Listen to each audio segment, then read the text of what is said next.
Na-surprise ni Ann Curtis ang internet sa kanyang bagong hanay ng mga pictures na nakasuot ng micro bikini chain top mula sa koleksyon ng kampanya ng Gucci Fall Winter 2023. Hindi makaget over ang mga celebrity at netizens. Natuwa ang mga netizens sa bagong itsura ni Ann Curtis kamakailan. Ibinahagi niya ng isang serye ng mga sexy photos na inilipat ang kanyang bagong piraso ng Gucci sa isang boudoir-inspired na shoot sa pamamagitan ng lens ng celebrity photographer na si Luis Ruiz.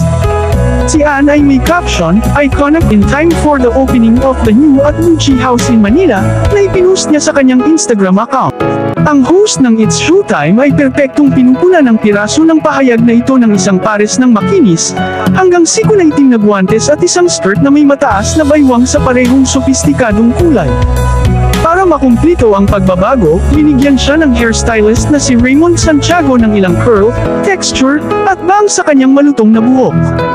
Sa make-up, inilagay ni Robbie Piñera ang isang monochromatic soft glam look kay Ann na nagtatampok ng neutral shaded eyeshadow at isang manipis na lip gloss para sa kanyang perpektong pout.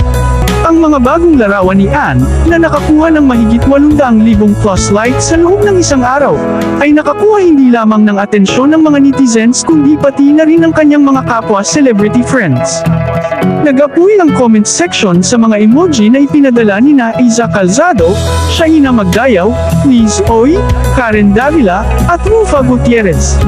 Samantala, hindi mapigilan ni Angelica Panganiban na magkomento ng, "Tigil muna takambal. Ayoko na mainggit."